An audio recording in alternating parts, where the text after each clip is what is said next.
우리 신앙생활을 지탱해주고 있는 요소들이 몇 가지가 있습니다. 제일 먼저는 설교죠.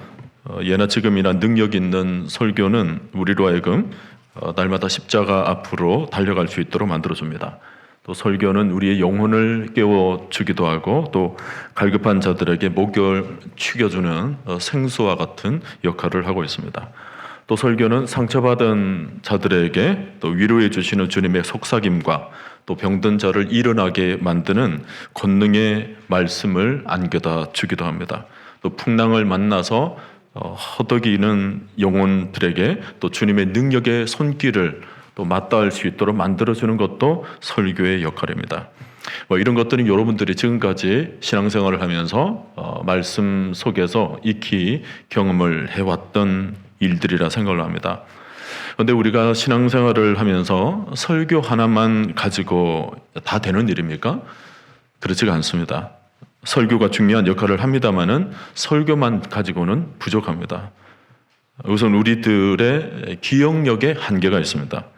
주일에 설교를 들을 때는 좋지만 이내 잊어버리는 것이 우리의 두뇌의 한계죠. 어떤 분들은 주일이 지나서 월요일 날 되어서 물어보면 전날에 했던 설교 제목을 기억하지를 못해요. 어떤 설교였지? 기억력의 한계, 정상적입니다. 너무 이상하게 생각하지는 마십시오. 정상적이에요. 또 뿐만 아니라 우리 영혼은 매일매일 영의 양식을 채우지 않으면 안 되는 그 영적인 습성을 가지고 있어요. 일주일에 한 번 설교를 듣고 마는 것이 아니라 우리 영혼은 마치 육신이 매일매일 음식을 먹어야 하는 것처럼 우리 영혼도 매일 매 순간 뭔가 하나님의 양분을 공급받지 않으면 안 되게 돼 있어요. 항상 말씀을 접해야 될 그런 우리 영혼의 특성을 가지고 있는 거죠. 더군다나 요즘처럼 아주 복잡하고 또 음란한 시대를 우리가 살아감에 있어서 이 시대를 이기기 위해서도 우리는 설교 하나만 가지고는 너무나도 부족할 때가 많습니다. 그래서 우리들에게 보다 확실한 보완책이 필요합니다. 우리 모두가 이 시대에 정말 이기고 주님의 거룩하신 뜻을 이 땅에 펴내기 위해서 우리가 살아남을 수 있는 뭔가의 보완책이 우리에게 필요한데 오늘 저는 그 얘기를 여러분과 좀 나누고 싶습니다. 오래전부터 이 대안이 무엇일까 저 나름대로 생각을 하다가 오늘 주신 말씀 속에 그렇다. 하나님께서 우리에게 아주 중요한 보완책을 안겨다 주셨는데 이것이 오늘 본문 속에 그대로 나타나 있습니다. 여러분 한번 본문 아까 읽었던 말씀인데 16절 말씀을 다시 보세요. 그리스도의 말씀이 너희 속에 풍성히 거하여 모든 지혜로 피차 가르치며 권면하고 그랬죠. 모든 지혜로 피차 가르치며 권면하고 그랬습니다. 우선 그 말 전에 그리스도의 말씀이 너희 속에 풍성히 거하도록 하라 이런 말씀부터 여러분 조금 묵상을 해볼 수 있기를 바랍니다.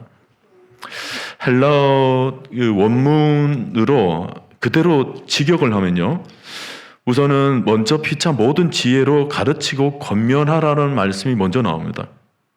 그것을 통해서 하나님의 말씀이 우리 마음속에 풍성히 거하도록 해야 된다라고 그렇게 사실은 말씀을 하고 있어요.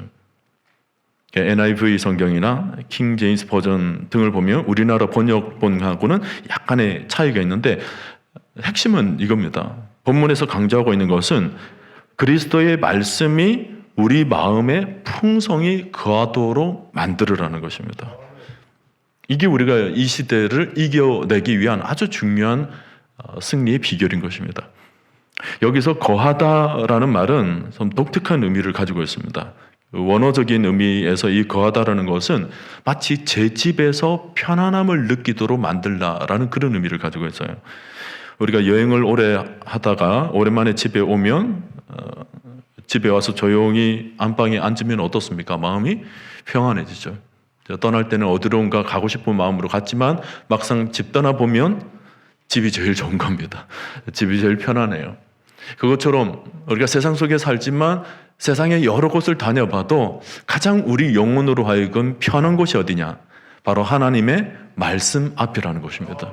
말씀이 우리로 하여금 영혼의 안식을 공급하고 하늘의 평안을 공급하는 것입니다.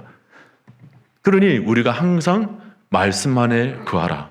그 말씀 앞에서 우리 영혼의 안식과 평안을 누리라라는 그런 말씀으로 오늘 본문이 해석되고 있습니다.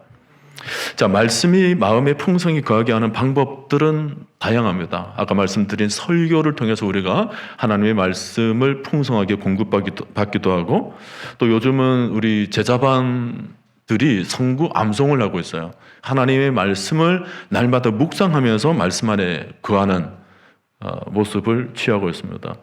묵상이 잘 안 되셔서 이 집안처럼 편안하지가 않다 하시는 분들은 너무 걱정하지 마십시오. 모든 말씀이 살아있는 감동으로 지어진 말씀이기 때문에 단순하게 묵상만 해서는 안 되고, 단순하게 암송만 해서는 안 되고, 그 말씀을 다시 되뇌어서 그 말씀 속에 담겨져 있는 깊은 의미를 깨닫게 된다면 암송하는 것 자체도 굉장히 기쁨으로 다가올 수 있습니다. 그리고 또 한 가지 중요한 방법이 뭐냐면, 나 혼자 조용히 성경을 펴놓고 읽고 묵상하고 그 말씀 속에 담겨져 있는 의미들을 생각하면서 그 말씀을 오늘의 내 삶 속에 적용하는 소위 큐티라는 방법이 있습니다. 그래서 오늘은 오후 예배 시간에 특별히 이 큐티 세미나를 가지게 되었는데요. 우선 여러분들이 받으신 유인물들을 한번 펼쳐보시길 바랍니다. 큐티 이렇게 하라라는 제목부터 나오죠. 지금까지 우리 교회가 큐티를 진행해 오면서 기본적으로는 다 큐티에 대해서 더 익숙해져 계시지 않을까라고 생각을 하고 지금 큐티를 진행하고 있는데, 그럼에도 불구하고 우리 중에는 아직까지 큐티가 뭔지, 큐티가 어떤 의미가 있는지, 또 내가 큐티를 왜 하는지에 대해서 명확한 방향을 잡지 못하신 분들이 있을 것 같아서 오늘은 특별히 이 부분에 대해서 여러분들에게 좀 안내를 해드리려고 합니다. 우리 주변에서 신앙생활에서 가장 기본이 되는 것이 무엇이냐라고 질문을 하게 되었을 때 보통 목사님들에게 그런 질문도 하게 돼요. 근데 그런 질문을 할 때마다 기본적으로 말씀이고 또 기도고 예배다, 이런 것들의 회복을 얘기를 많이 하죠.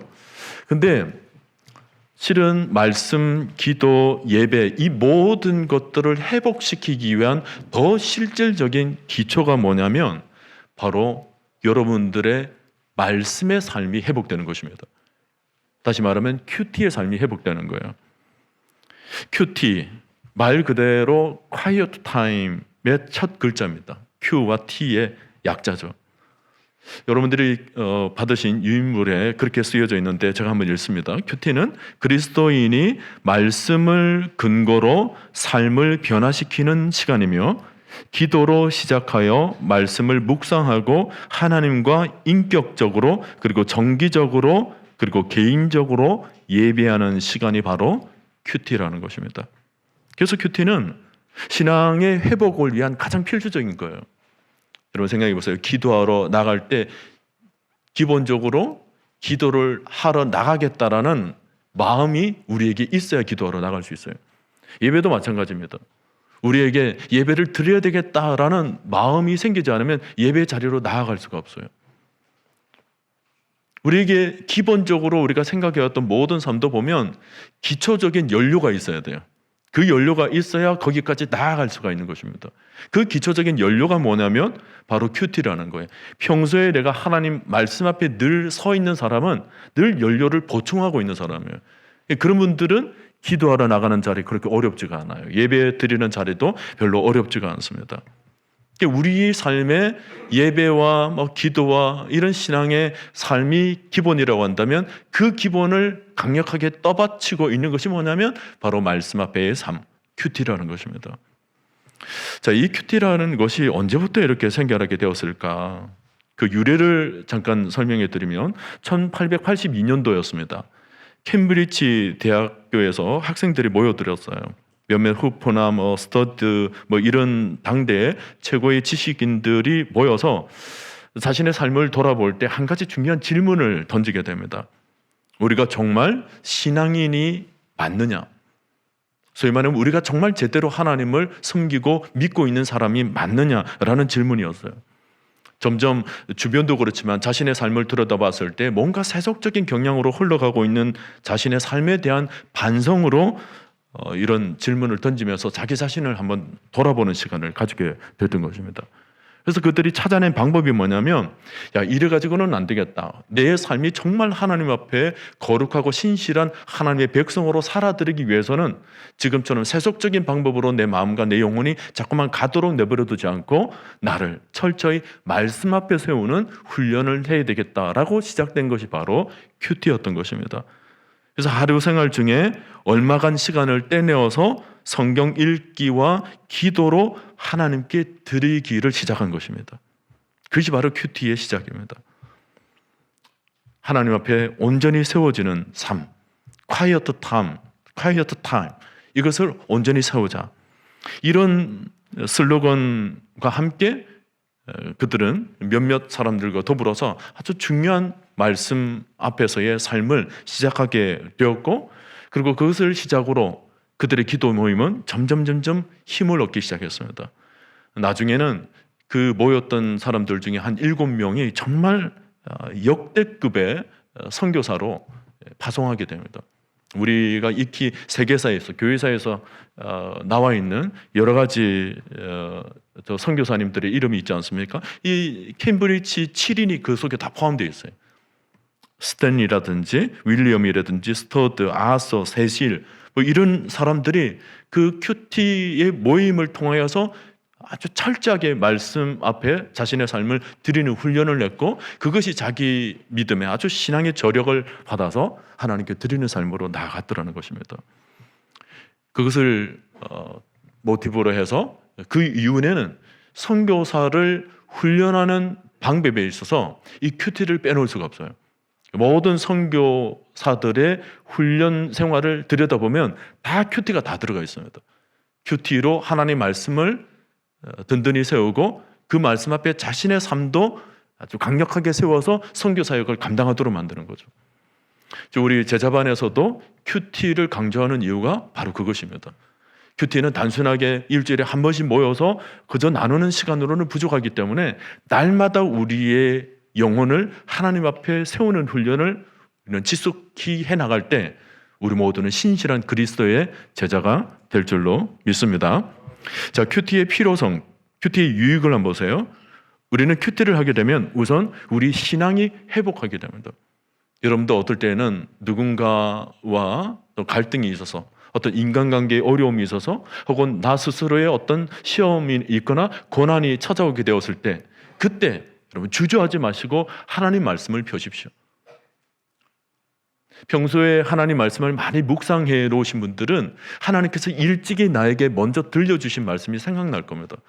그 성경을 찾아보는 거예요. 그리고 그때 하나님께서 주셨던 말씀이나 내가 그때 하나님 앞에 적용하고 결단해 놨던 내용이 뭔지를 더듬어서 바라보게 되면 나에게 지금 닥친 시험이나 고난거리에 대해서 넉넉히 이길 수 있는 이김의 힘을 공급받게 될 것입니다. 그래서 저는 큐티 책을 단순하게 어떤 큐티 책이라고 저는 명령하지 않고 그냥 신앙 일기집이라고 늘 생각하고 있습니다. 여러분들이 큐티를 할 때 이것이 그냥 하나 성경 본문을 읽고 지나가는 교재 수준으로 여기지를 마시고, 성경 읽기와 포함해서 이 속에서 하나님께서 오늘 이 말씀을 통해서 주신 내용들, 의미들, 생각들, 그리고 이 속에서 내가 담기게 될 어떤 삶의 적용이나 결단 같은 것들을 아주 세밀하게 적어놓게 된다면 아주 훌륭한 일기가 될 것입니다. 여러 가지 난중 일기라든지 역사 속에 아주 뛰어난 일기들이 있지 않습니까? 그런 일기들이 빛을 발할 때가 언제입니까? 우리 삶에 그런 비슷한 상황이 놓여져 있을 때 그런 일기들을 들여다보면 이러이러한 일들이 있었고 그때 이렇게 처리를 했구나라는 것을 우리가 알게 되죠. 신앙 일기라는 것이 그런 것입니다.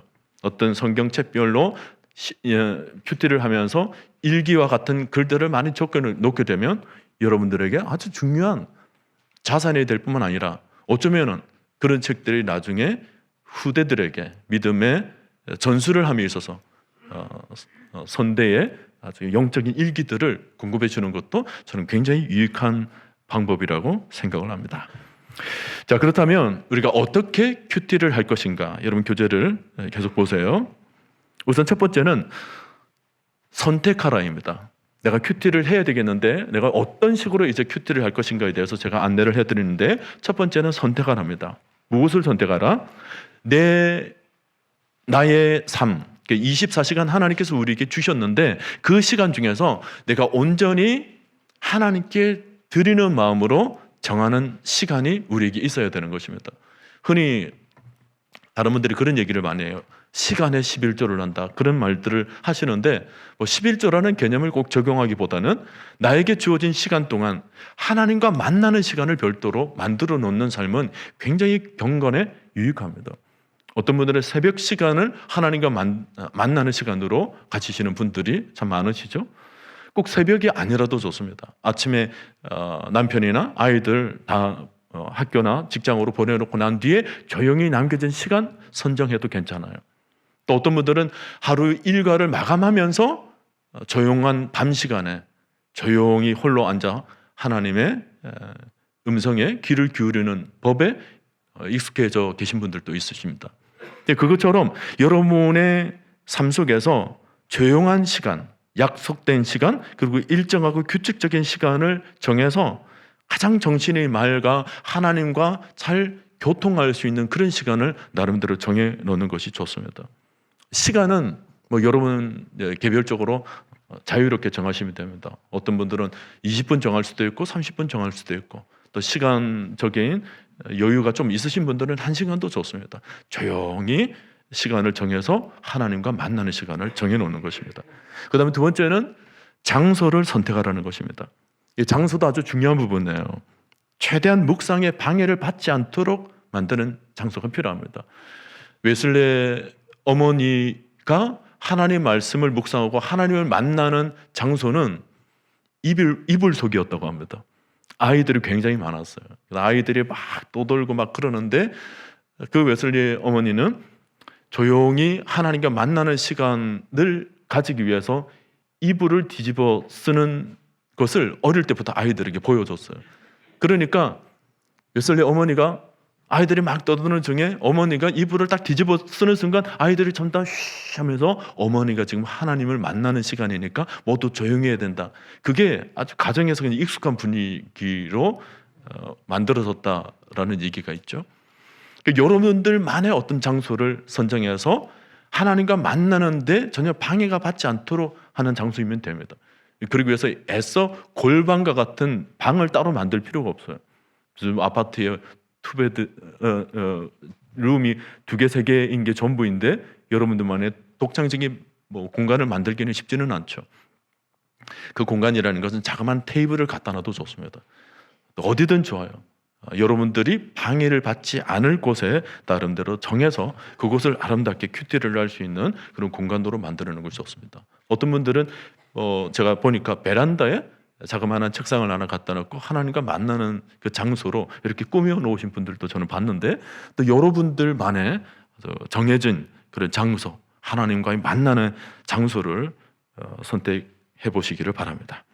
자, 그다음 두 번째로 준비하라입니다. 큐티는 하나님과 만나는 시간이에요. 그러므로 모든 환경이 잘 준비가 되어 있어야 합니다. 환경적 준비가 필요하다는 거예요. 너무 차가워서도 안 되고 너무 더워서도 안 됩니다. 그런 온도적 환경도 준비하는 것이 필요하고요.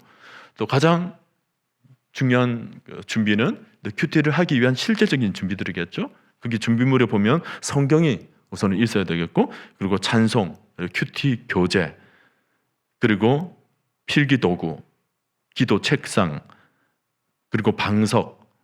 제가 방석에 그게 평안한 의자라고 써놨습니다. 편안한이 아니고 평안함입니다. 평안한. 구분하십시오. 편안한 의자에 앉아 있으면 주무시기가 쉽습니다.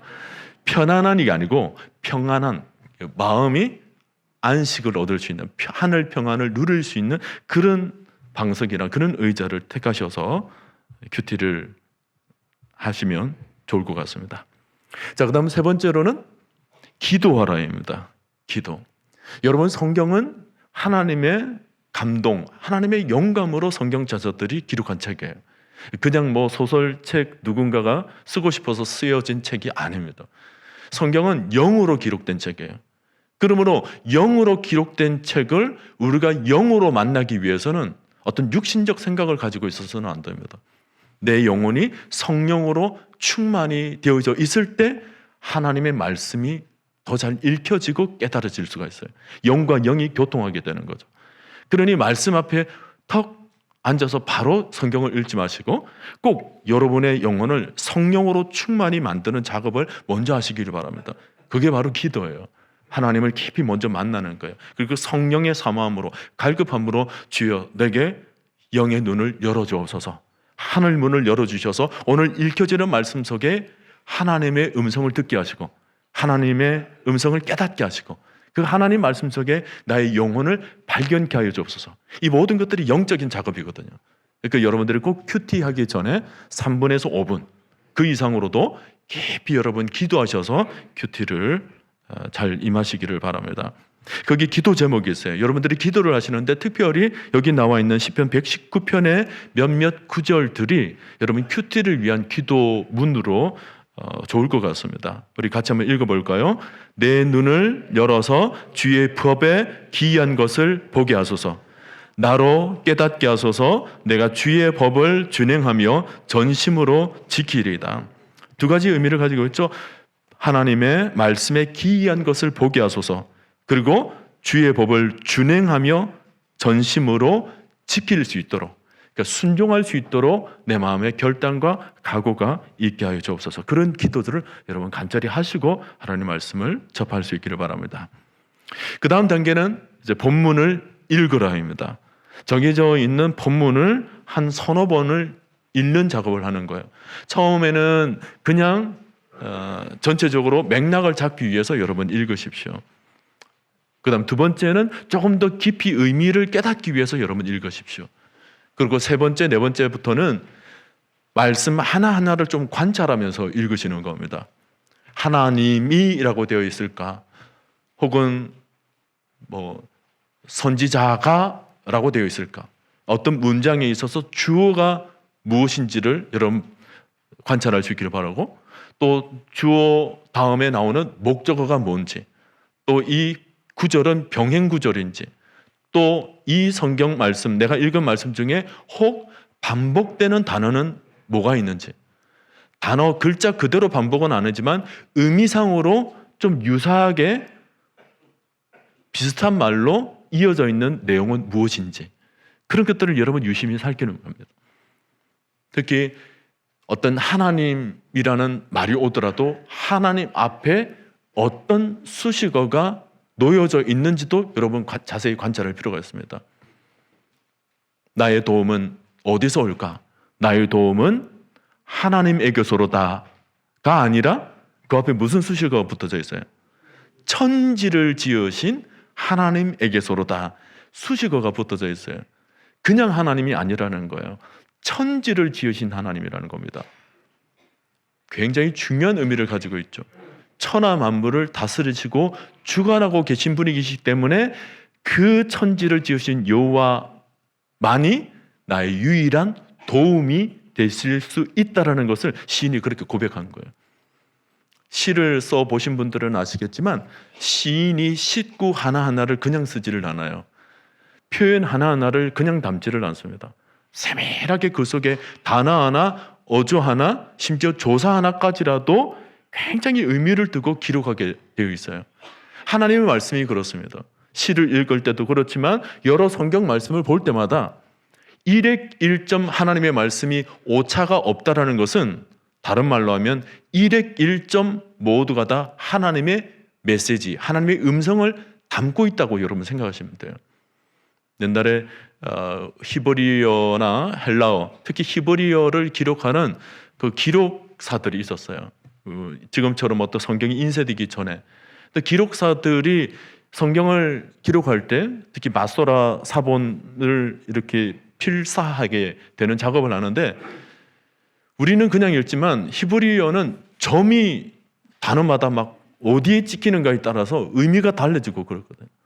그래서 마소라 학자들이 사본을 이렇게 기록하다가 깜빡 졸아가지고 다른데 점을 딱 찍으면 모두 폐기시켜 버렸습니다.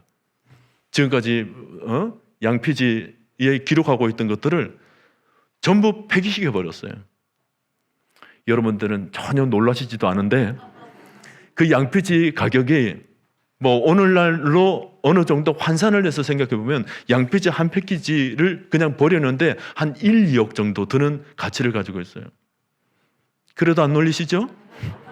뭐 우리는 돈은 없어도 간은 크지 않습니까? 성경을 기록하는 마소라 사본에서 그렇게 점 하나 잘못 찍었다고 전체를 폐기시키는 이유가 무엇입니까? 성경은 1.5차가 없어야 된다는 거예요. 정말 세밀하게 성경 한 구절 한 구절을 정말 전심을 다해서 그런 필사본을 남겼다라는 것은 그만큼 하나님의 말씀이 1점 귀하다라는 것입니다. 그러니 우리가 하나님 말씀을 읽을 때 그냥 무작위로 휙 지나서는 안 돼요. 말씀 하나하나를 세밀하게 관찰하면서 읽어 마음에 담아놓을 필요가 있다는 거예요. 자, 제가 본문을 읽으라 그랬을 때 첫 번째는 정해진 본문을 서너 번 읽어라. 그리고 두 번째는 하나님이 나에게 들려주시는 직접적인 음성이라고 여기고 마음을 담아 읽으라 그랬습니다. 본문을 읽을 때 그러라고 그랬어요. 제가 큐티의 실제에서 새벽에 그런 말씀을 드렸죠. 하나님께서 나에게 들려주시는 직접적인 음성이라고 마음을 담아 읽는 것, 굉장히 중요한 표현입니다. 직접적인 음성이라고 들어야 돼요. 이게 영의 생각으로 영의 마음으로 활짝 열어서 오늘 들려주시는 말씀으로 그대로 받아들이는 거죠. 또 마음을 담아 읽으라 그랬는데 이 부분도 중요한 것이 간혹은 우리가 흔히 소그룹 속에서 경청이라는 말을 많이 듣죠. 이 사람의 이 얘기를 할 때 이 사람이 어떤 의도로 이 얘기를 하고 있는가를 세밀히 그 마음까지 살피면서 그것을 들을 자세가 필요하다는 거죠. 하나님의 말씀도 마찬가지예요. 하나님의 말씀도 그냥 읽어내는 수준이 아니라 하나님의 말씀을 읽으면서 이 말씀 속에 담겨져 있는 하나님의 마음은 어떤 마음인가를 유심히 살피면서 읽어볼 필요가 있습니다. 뿐만 아니라 다윗의 얘기를 읽는다면 다윗이 어떤 의도로 이런 얘기를 하고 있는지도 마음을 담아 읽어볼 필요가 있어요. 그리고는 그 읽음에 있어서 조금 보충적으로 3번에 나와 있는 것처럼 다른 번역본과 비교해 가면서 읽으라라고 그랬는데, 참고로 여러분들이 가지고 계신 성경책은 한글판 개역 개정 번역본입니다. 우리가 번역본을 해마다 정말 성서 공회에서 검토하고 다시 몇 년이 지나면 또다시 새 번역본을 만들고 하는 이유가 있어요. 어떻게 하면 조금 더 연구를 해서 성경 원어와 가장 적합하도록, 가장 근접하도록 번역을 해내는 것이 목표죠. 그렇잖아요, 그죠? 히브리어나 헬라어, 하나님께서 처음 기록하게 만든 그 말씀에 가장 근접하도록 만드는 것이 성경 번역의 목표입니다. 지금 현재 여러분들이 가지고 계신 개역 개정은 그나마 잘된 번역본이라고 볼 수가 있어요. 한때 옛날의 번역본들을 보면 조금 어역이 조금 잘못되었다, 이건 단수로 기록됐었는데 이건 복수로 기록됐다, 뭐 이런 것들이 굉장히 많았었어요. 근데 그런 것들을 지금까지 믿음의 선배들이 하나씩 고쳐가면서 지금 여러분이 가지고 계신 개역 개정 성경판을 가지고 있는 것입니다. 그런데 그럼에도 불구하고 우리 개역 개정, 그러니까 한글 성경으로 성경 원어를 번역하다 보면 원어적 의미가 그대로 전달되지 못할 때도 더러 있습니다. 또 원어는 뭔가 이것을 강조하기 위해서 본문의 배치를 이렇게 달리한 것인데, 우리는 그 본문의 배치 방법으로 그대로 직역해서 해석을 해놓으면 성도들이 얼핏 우리 한글식 언어 구조로는 이해가 잘 되지 않는 부분도 없잖아 있습니다. 그래서 할 수 없이 순서를, 아까 여러분 보신 것처럼 오늘 본문도 순서를 좀 바꿔놓는 것처럼 그런 모종의 작업이 필요했던 거죠. 때문에 우리 한글 개역 개정을 중심으로 여러분 성경을 읽고 묵상해야 될 수밖에 없는 우리 언어적 구조를 가지고 있지만, 동시에 여러분들이 할 수만 있다면 영어 버전이라든지 또 다른 성경 번역들을 같이 접하면서 읽어보시는 것도 유익합니다. 날마다 솟는 샘물 책에 보면 한글판이 있고 그 옆에 영어까지 제공해 드리는 이유가 바로 그 때문입니다. 영어 공부하라고 전달해 드리는 것이 아니고 보여드리는 것이 아니고 한글 성경은 이렇게 번역됐지만 좀 더 의역에 좀 더 원어에 가깝도록 여러분들이 그 의미를 발견하도록 영어 본문을 함께 실어놨어요. 그래서 여러분들이 영어가 조금 되신 분들은 같이 비교를 하면서 그 해석을 해보는 것도 좋을 것 같습니다. 그런데 그게 안 된다면 오늘날에는 현대인의 성경이라는 것이 있어요. 홈페이지, 인터넷으로 보면 헐리넷이나 그런 사이트에 들어가 보면 여러 성경 번역본들이 비교해서 나와져 있습니다. 표준 번역도 있고 현대인의 성경도 있고 헐리넷이라는 홈페이지만 들어가 보면 여러 번역본들이 비교를 하고 있어요. 영어 성경도 NIV만 있는 것이 아니고 킹 제임스 버전까지 다 나와 있습니다. 그래서 한 절을 읽을 때 다른 성경은 어떻게 되는가? 이 성경은 이 단어를 썼는데 또 다른 성경은 이 단어를 썼구나. 그 단어도 비교를 해 보실 필요도 있습니다. 모두가 다 어떻게 하면 성경 원어에 가깝도록 그게 번역을 하려고 노력한 번역본들이니까 그런 번역본들까지 여러분께서 다 섭렵해서 성경을 읽는 것도 좋은 방법일 수 있습니다. 갑자기 여러분들의 표정들이 내가 그런 것까지 어떻게 다 봐? 이런 표정들을 지으시는데 안 보셔도 됩니다. 안 보셔도 되는데 그런 것들이 있다라는 것을 제가 소개해 드리는 겁니다. 소망이 조금 생기십니까? 자, 계속 보도록 합시다. 5번 귀납적으로 읽으라. 귀납적으로 읽는다라는 말이 조금 생소한 표현이죠. 귀납적. 이것은 다음 주에 제가 소그룹 성경 공부할 때도 이 귀납적이라는 말을 조금 사용하게 되는데 연역적이라는 것과 귀납적이라는 것이 조금 여러분 이해를 좀 가지실 필요가 있어요. 설교를 할 때도 연역적으로 설교하는 것과 귀납적으로 설교하는 것이 조금 차이가 있습니다. 우선 연역적으로 설교하는 것은 이런 거예요. 여러분 하나님 말씀을 날마다 읽으시기를 바랍니다. 하나님 말씀은 유익합니다. 하나님 말씀은 우리에게 빛이 됩니다. 우리에게 등불이 됩니다. 우리에게 소망을 줍니다. 그러므로 여러분 하나님 말씀을 읽으십시오. 제가 처음에 하나님 말씀을 읽으십시오 던져놓고 몇몇 유익한 점들을 얘기하고 다시 그러므로 하나님 말씀을 읽으십시오 이렇게 했죠. 근데 사실은 이것은 양괄식입니다. 처음에도 그렇게 얘기했고 마지막에도 그렇게 언급을 해드렸는데 우선은 이런 방법들이 그냥 연역식, 던지기식 혹은 지도식 읽기죠. 그래서 어떤 분들은 성경을 읽을 때 본문을 딱 보고 이건 내가 주일학교 때 들었던 말씀이야. 그리고는 머릿속에 아주 그냥 구조적으로 어떤 주제, 어떤 내용인지를 머릿속에 딱 넣어놓고 성경을 봅니다.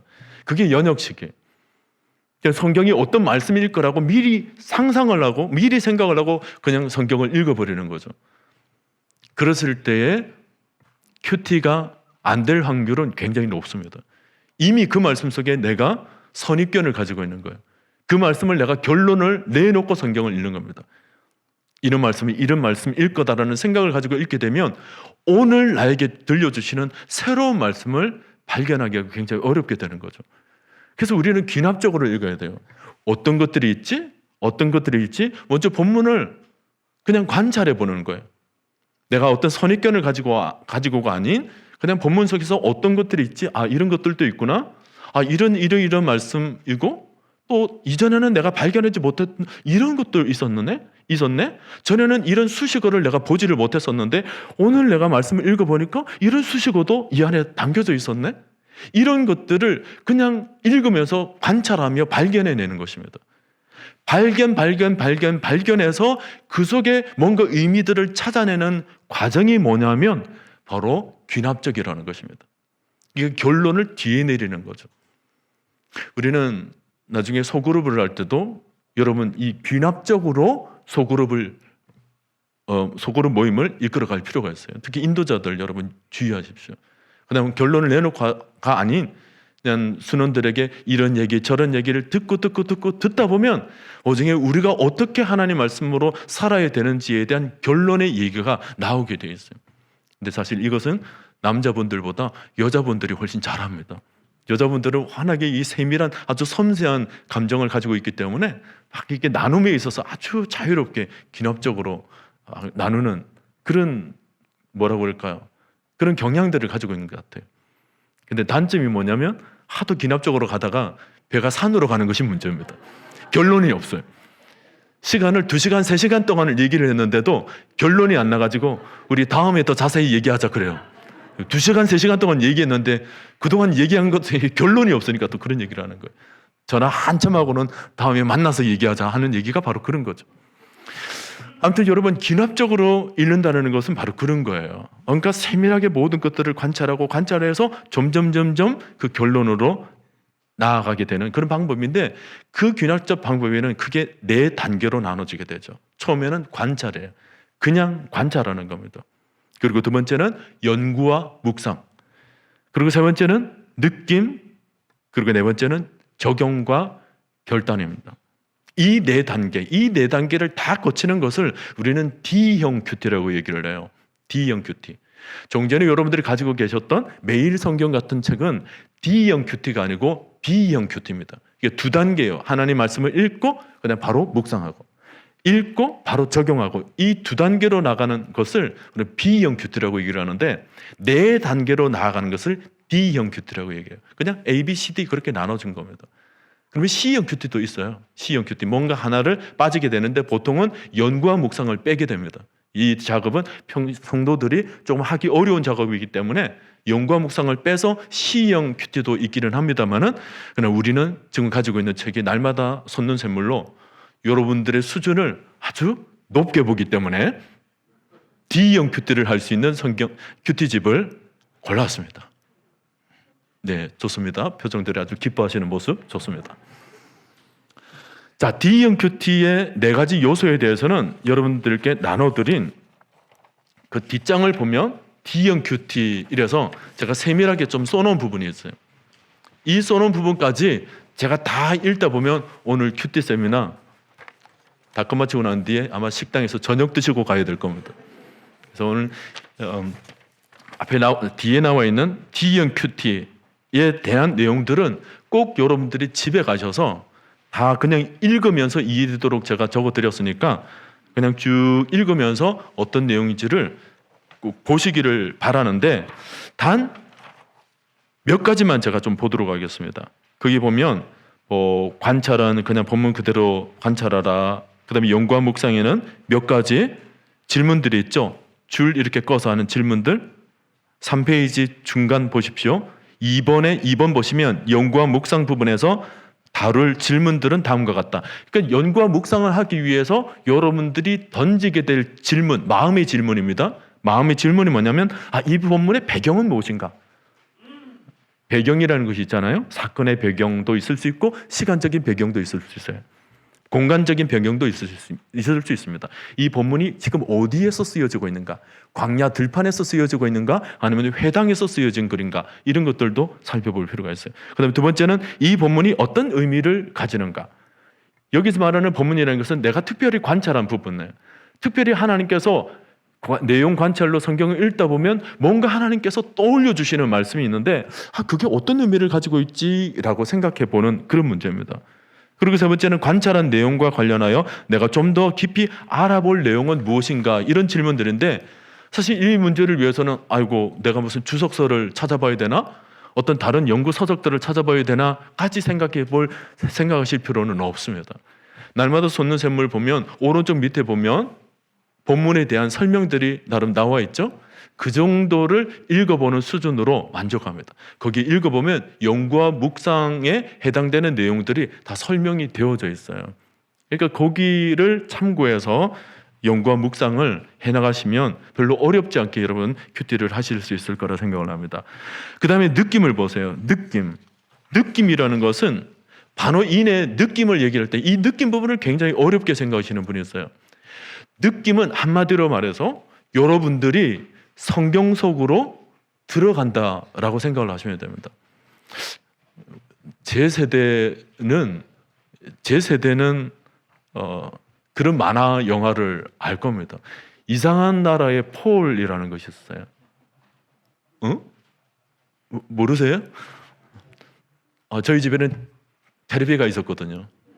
TV가 있어서 그런 것을 볼 수가 있었어요. 이상한 나라의 폴이라는 것이 있었어요. 폴 뭔가를 팍 여기 지팡이로 치면 이게 둥근 뭐가 있어서 그 안으로 쏙 들어가면 그 세계 안으로 들어가는 겁니다. 전혀 안 보신 것 같아서 대화가 안 되고 있는데, 느낌이라는 것이 그런 거예요. 성경이 있잖아요. 이 성경을 그냥 읽는 수준이 아니라 성경 속으로 내가 들어가는 것입니다. 내가 들어간 것은 뭐예요? 지금 내 앞에 골리앗이 있는 거예요. 그리고 저쪽 편에는 다윗이 있는 거예요. 내가 골리앗과 다윗 사이에 내가 지금 그 현장에서 골리앗과 다윗을 지금 같이 보고 있는 거예요. 그리고 뒤편에는 이스라엘 백성들이 있고 저쪽에는 적군들이 있고 그 긴박한 상황 속에 내가 들어가 있는 겁니다. 그때 느낌이 어떠냐는 거예요. 그때 느낌이. 그 상황에서의 느낌이 어떠냐. 내가 다윗이라면 어떤 느낌이 드느냐는 거예요. 내가 사울 왕이라면 어떤 느낌이 드냐 이거예요. 내가 이스라엘 백성이라면 어떤 느낌이 드냐. 더 나아가서 내가 하나님이라면, 감이라는 말을 좀 붙여야 되겠죠. 내가 감히 하나님이시라면 하나님은 어떤 마음이 드실까. 다윗과 골리앗을 보고 어떤 마음이 들까 라는 것을 생각해 보라는 것입니다.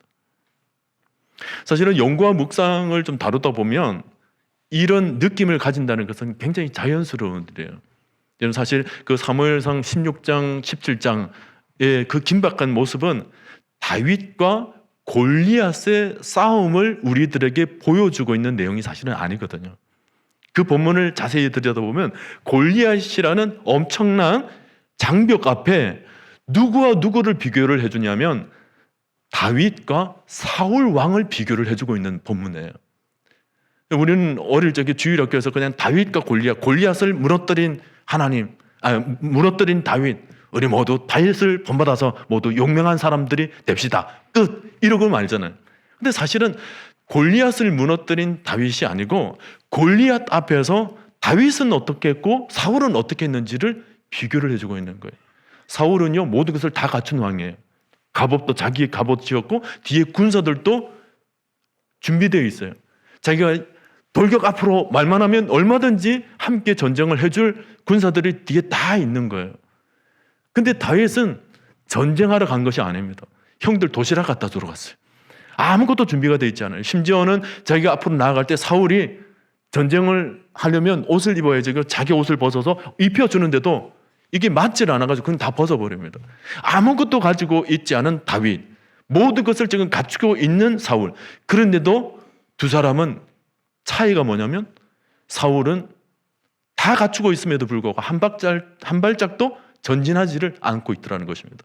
근데 다윗은 뭐예요? 아무것도 갖추고 있지 않는데도 앞으로 전진합니다. 누구 이름으로? 만군의 여호와의 이름으로. 그러니까 만군의 여호와의 이름이 있느냐 없느냐를 보여주고 있는 거예요. 있는 사람은 돌격 앞으로가 되는 거예요. 골리앗을 무너뜨릴 힘이 생겨나게 되는 것입니다. 만군의 여호와의 이름의 힘이 그만큼 있다라는 것입니다. 하나님과 함께 하시면 힘을 얻는다라는 거죠. 그런데 사울은 그렇게 다 갖추고 있어도, 세상으로 따지면 세상적인 것들 다 갖추고 있어도 그의 하나님의 이름이 그의 입술 가운데 없으니까 나아가지를 못하더라는 것을 보여주고 있는 거죠. 이것처럼 용과 묵상을 읽고 난 뒤에 느낌으로 오면 그 느낌이 자연스럽게 말씀 속으로 들어가게 되어 있어요. 내가 다윗이라면 어땠을까? 내가 사울이라면 어땠을까? 뭐 이런 얘기를 느낌 속에서 깊이 생각을 해보면 나름대로 재미가 있습니다. 이랬으면 이랬다, 저랬으면 저랬다. 자, 그 단계가 느낌이라면 그 다음 단계는 뭐냐면 적용으로 넘어오는데, 적용이 바로 이상한 나라의 포울이 다시 현 시대로 돌아오는 거예요. 돌아와서 그러면 나는 어떤가? 내 삶은 무엇으로 어떻게 이 상황을 내가 접목을 시켜서 내 삶을 한번 진단해 볼 것인가? 이런 문제를 다루는 거죠. 제가 적용 얘기를 여러분들에게 들려줄 때 같이 좀 나누고 싶은 얘기가 있어요. 제가 처음 전도사가 되어서 학생들에게, 아이들에게 설교를 했습니다. 그날도 골리앗과 다윗 그 얘기를 설교를 했어요.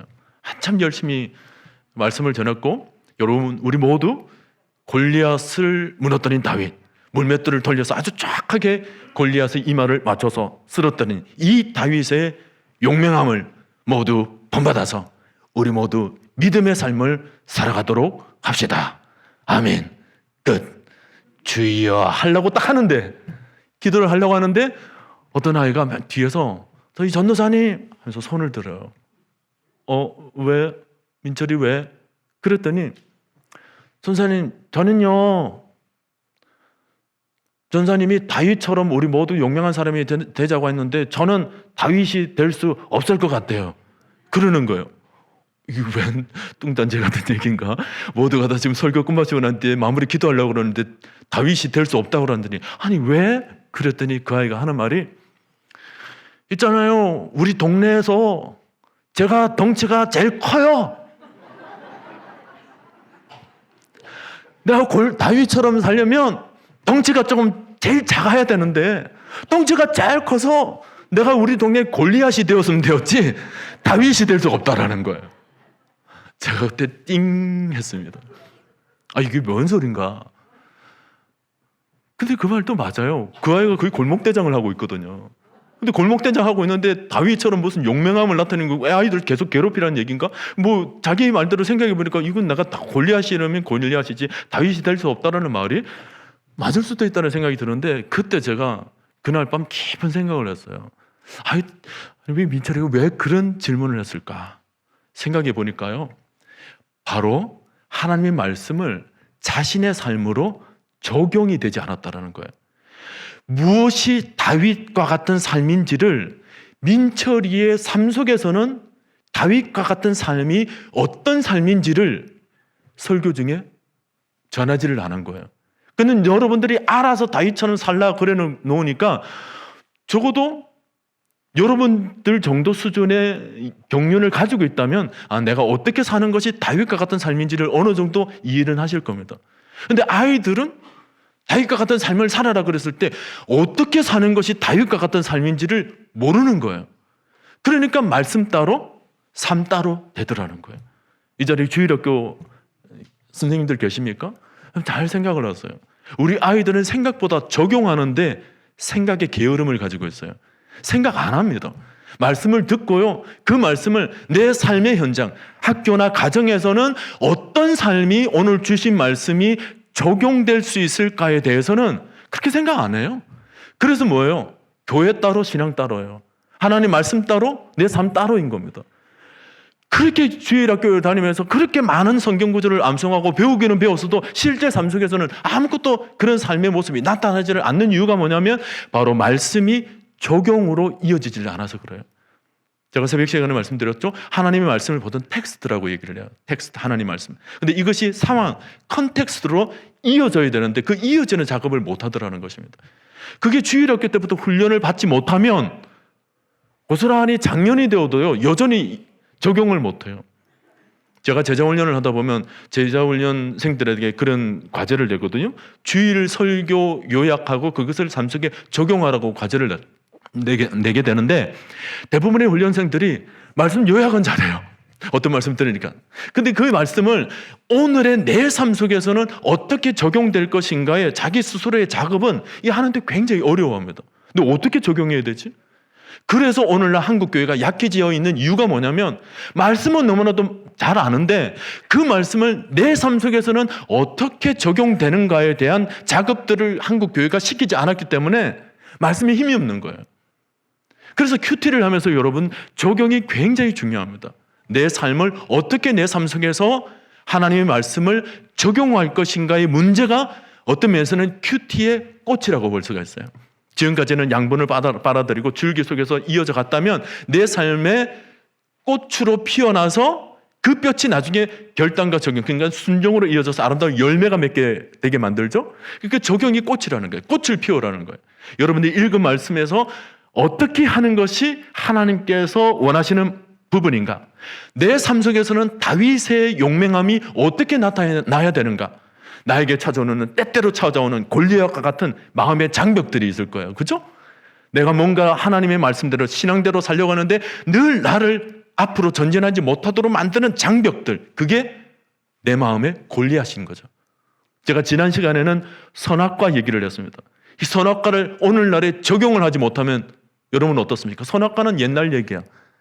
그것은 아담의 얘기지 오늘의 얘기가 아닌 거죠. 근데 지난 시간에 제가 선악과를 오늘의 내 삶의 하나님의 하나님 되심에 대해서 제가 말씀을 드렸습니다. 그게 뭐예요? 오늘날의 적용이라는 거예요. 여러분, 하나님의 모든 말씀이 오늘날의 생동감 있게 작동하기 위해서는 이 적용의 과정이 꼭 필요한 거예요. 오늘도 여러분 주일날 하나님 말씀을 들었습니까? 그것으로 끝마치시면 안 돼요.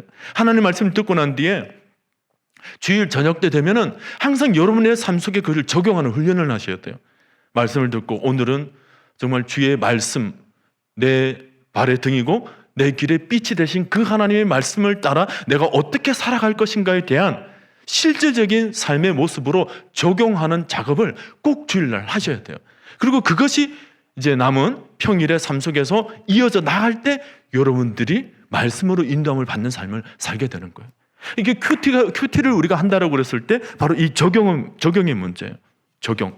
자, 그래서 이 큐티 자료집 4페이지에 보면 그 큐티에 적용을 하는데 제가 세 가지로 다른 방법으로 얼마든지 적용을 할 수 있지만 세 가지로 이렇게 질문을 던져놨어요. 과거, 현재, 미래로 달라서 과거, 당신은 과거에 본문과 비슷한 상황에 놓여져 있었을 때 어떻게 반응을 했는가? 본문과 비슷한 상황을 먼저 떠올려 보세요. 떠올려 봐서 과거에는 내가 어떻게 살았는가를 생각을 해보는 거예요. 그리고 과거에는 그런 삶이 없다면 오늘 지금의 삶을 한번 여러분 적용을 해보는 겁니다. 자, 오늘 과거의 이런 삶, 이런 모습으로 본문을 말씀해 주고 있는데 이 본문의 말씀이 오늘의 내 삶에서는 어떻게 적용되는가를 생각을 해보는 거예요. 지금의 현 상황 속에서. 근데 이것도 저것도 안 해요. 그러니까 과거에도 오늘의 비슷한 삶도 없었고 또 오늘의 지금 상황도 오늘의 본문과 비슷한 상황이 아니다라고 했을 때는 바로 미래로 가면 됩니다. 미래의 삶에 대한 설계인 것입니다. 내가 과거도 그렇고 지금도 그렇지만 이런 상황과 비슷한 상황을 나는 경험해 본 적은 없어. 하지만 추후 어떤 삶에 놓여져 있을 때 나는 이렇게 살 것이다 라는 미래의 설계도를 미리 만들어 놓은 것입니다. 어떤 분들은 인생을 살면서 한 번도 고난을 경험한 적이 없었어요. 그래서 고난 얘기를 하면 그게 딴 나라 얘기처럼 들립니다. 그런 분들이 고난에 대한 말씀을 읽으면 이건 나하고 상관이 없는 말씀이라고 생각을 하는 거죠. 근데 여러분, 인생을 살면서 고난이 찾아와요? 안 찾아와요? 찾아올 때가 있습니다.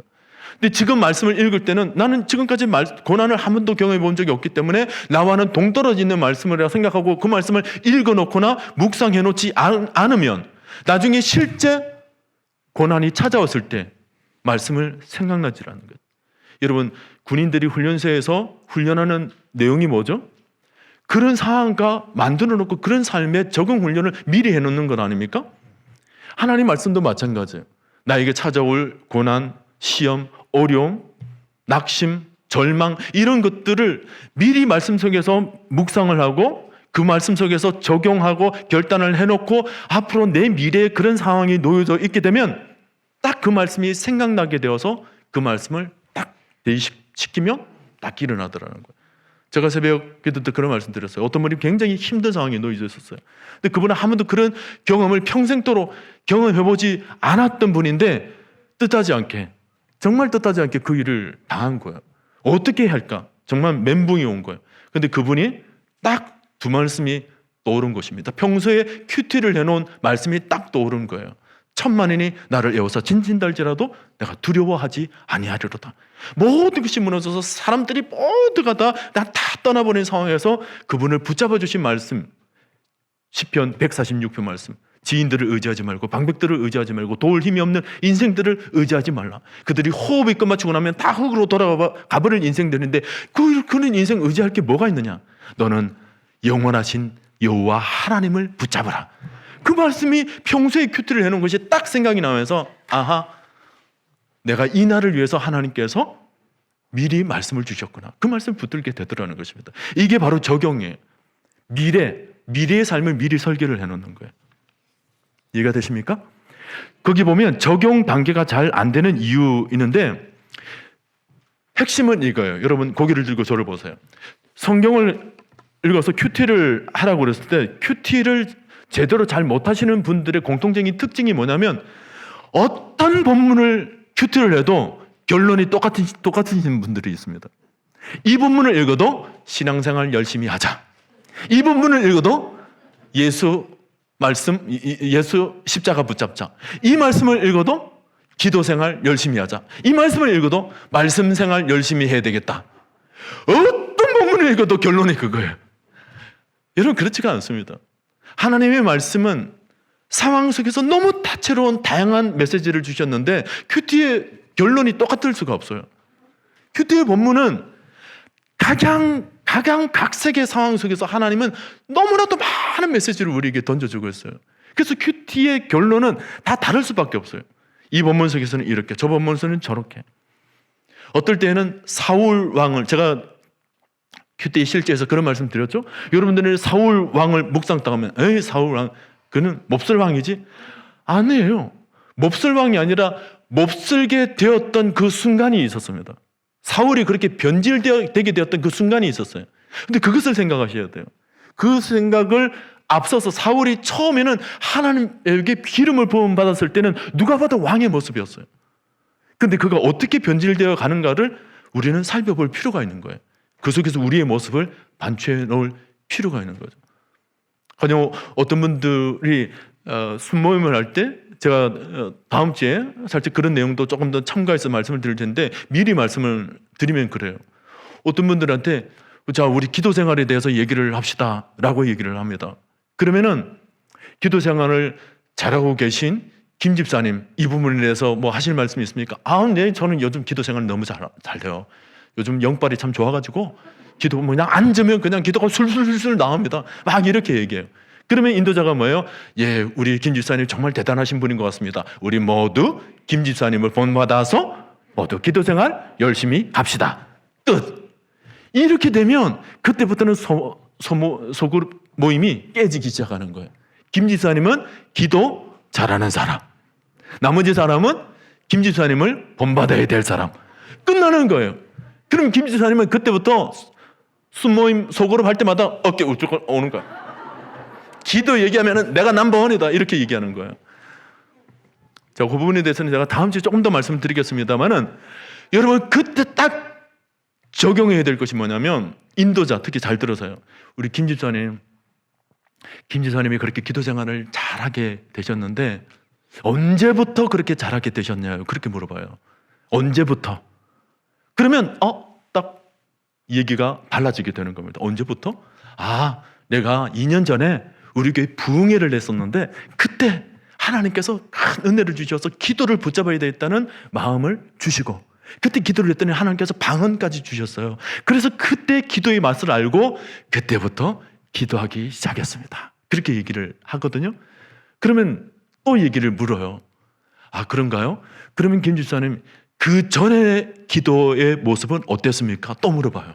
그러면 그 전에요 형편 없었죠. 기도가 안 됐어요. 그러면 그렇군요. 다른 분들은 어떤가요? 다른 분들도 우리 김 집사님의 이전의 모습을 지금 혹시 다 가지고 있지는 않습니까? 이렇게 물어봐요. 그럼 뭐예요? 순모임 모두가 다 기도 생활이 안 되었던 적이 있다 없다?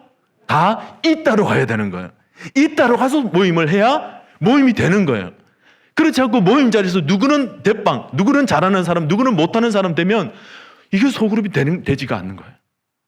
마찬가지로 적용을 할 때도 어떤 한 시점은 여러분 생각이 됩니다. 여러분 딱 봐서 말씀 생활에 대한 얘기를 여러분이 읽었다 하더라도 지금 여러분들이 말씀을 잘하고 있는 모습으로 생각하시면 안 돼요. 말씀하는데 내가 못됐던 적이 있었지라고 과거의 모습으로 돌아가서 그 못됐을 때 내가 왜 못했는지를 오늘의 말씀을 통해서 비추를 해봐야 되는 거예요. 반추를 해봐야 되는 것입니다. 그래서 그런 모습으로 하나하나 적용을 해나가다 보면 내 삶을 모난 부분이 깎여지고 다듬어져서 정말 말씀이 내 삶을 아주 유익하게 만들어가는 작업이 이 큐티 속에서 일어나게 되는 것입니다. 시간이 많이 갔기 때문에 제가 말씀을 정리를 합니다. 저는 우리 교회 성도님들이 정말 큐티로 살아있는 영성을 좀 지니게 될 수 있기를 바랍니다. 아멘입니까? 마지막에 몇 가지만 다시 검토하고 마무리를 짓도록 하겠습니다. 다시 여러분 큐티 이렇게 하라로 돌아와서 8번을 보세요. 8번의 내용이 뭐죠? 기도하라예요. 기도하라. 이것은 큐티를 끝마치고 난 뒤에 기도입니다. 아까의 기도와는 달리 이 기도는 큐티를 하고 난 뒤에 하나님, 내가 주의 기이한 말씀을 오늘 접했으니 이 말씀을 그대로 결단하고 지키게 하여 주시옵소서. 순종에 대한 결단의 기도를 하는 것입니다. 그리고 실제 9번에서 삶에서 실천하는 작업이 필요합니다. 어떤 분들은 예수를 10년, 20년, 30년 믿었는데도 체험적 신앙을 가지고 있지 않으신 분들이 의외로 많이 있습니다. 왜 그럴까요? 그것은 하나님의 말씀을 알기는 알았지만 요단강가에 내가 발을 내딛는 작업을 하지 않아서 그래요. 요단강에 발을 내딛으면 체험이 일어나게 될 텐데 말씀은 알지만 실제 내 삶 속에서 그렇게 적용을 해보지 않았기 때문에, 순종해보지 않았기 때문에 순종에 대한 결과가 또 우리가 얻을 수가 없었던 거죠. 저는 여러분들이 시절을 쫓아 아름다운 과실들을 맺는 작업까지 해나갈 수 있기를 바랍니다. 아까 적용이 큐티의 꽃이라고 했다면 결단하고 순종하는 것이 바로 큐티의 열매인 것입니다. 순종하면 기적이 일어납니다. 물을 떠오라 그랬을 때 물을 떠오면 여러분의 삶은 포도주로 변화되는 역사가 일어날 줄로 믿습니다. 그러고 난 뒤에 여러분들의 큐티를 통해서 순종하고 이래서 열매가 맺어지고 정말 하나님의 말씀으로 내가 완전히 변화되는 것을 한 번씩 경험하게 되면 그 경험들이 뭐예요? 우리의 간증들로 쌓여지게 되겠죠. 내 간증이 되는 거예요. 하나님의 살아있는 말씀으로 순종했더니 이런 삶의 역사들을 일으켜 주셨다는 그런 간증, 삶의 간증이 있죠. 자, 그런 모습들을 그 다음 마지막으로 함께 나누는 작업이 필요합니다. 함께 나누는 순모임이 여기서 생겨나게 되는 거예요. 그래서 다음 주에 이렇게 순모임에 대한, 소그룹에 대한 또 세미나를 제가 하면서 이 부분을 좀 더 말씀을 드릴 텐데, 여러분들이 순모임 하면서, 지금도 순모임 먼저 하고 계신 분이 계시죠? 순모임 하면서 제일 먼저는 큐티를 나누는 작업을 하세요. 큐티. 나눴던 것을 이런 은혜를 받았다, 이런 결단을 하게 됐다는 것을 나누는 것이 좋고요. 그리고 또 하나는 여러분의 삶의 간증을 나누는 것이 좋습니다. 간증. 옛날의 삶의 모습들, 하나님께서 어떻게 은혜를 베풀어 주신 것을 이렇게 간증을 나누는 것이 필요해요. 참고로 간증을 나누실 때는 꼭 써서 나누시기를 바랍니다. 간증을 나누다 보면 너무 시간이 길어질 수 있기 때문에 간증은 몇 가지들을 좀 요약해서 간증을 나누는 것이 좋습니다. 자, 여러분, 오늘 여러분들에게 큐티를 생활하기 위해서 이제 교재를 나눠드렸는데, 별도로 여러분 받으신 것들 있죠? 그렇죠? 이 별지를 받은 것은 오늘 딱 끝마치고 난 뒤에 집으로 돌아가셔서 큐티를 한번 해보시길 바랍니다. 직접 이렇게 해보시고 이제 매일의 삶 속에서 날마다 쏟는 샘물을 통하여서 여러분들이 귀한 말씀의 열매들이 주렁주렁 맺어질 수 있기를 주님의 이름으로 간절히 축원드립니다.